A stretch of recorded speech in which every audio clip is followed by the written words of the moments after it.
Cut చేసింటారు అప్పట్లో. నీకు 4 మొక్కలు వస్తుంది పిల్ల. ఇది చూడు ఎట్లా ఎంత ఉందో. 4 మొక్కలు పిల్ల వస్తుంది. 4 మొక్కలు ఇది కట్ చేసిందంటవా? వాళ్ళు కట్ చేసింటే మనం మిద్దెలు కడతా చూస్తానులే.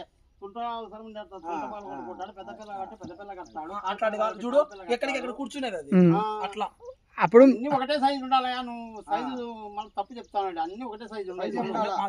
నువ్వు చెప్తావని 2 రకాలు ఉన్నాయి నేనా. లేవు 2 రకాలు అంటే కాదులే, 9 ఇంచులు ఒకటి ఉంది, పెద్ద పిల్ల ఒకటి ఉంది. ఇది ఎడలపు కొన్ని 4 ఇంచు అవి చెప్పు. సైజులోనే 2 రకాలు ఉన్నాయి. ఎడలపు కొన్ని ఉన్నాయి, ఎడలపు తక్కువ కొన్ని ఉన్నాయి. అదేనా నువ్వు కావాలంటే మనం మొత్తం చూసుకో. 2 పిల్లలు తీసుకొని పోతానా నేను. ఆచారి కాడ ఇచ్చా సైజు ఇదన్నీ కొలుచుకొని అచ్చులు కావాలంటే మనకు ఆర్డర్ చేపించాడు. ఆచారితో చేపిస్తాము. తీసుకున్నాం ఆడ ఒకటి, ఆ 2 తీసుకున్నాంలే దాంట్లో. అదేనా అది అర్థమైంది కదా నీకు? అర్థమైందిలేనా. 2 రకాలు ఉన్నాయి. నేను అప్పుడు నిన్న చెప్పిన 4 పిల్లలు ఉంటుంది.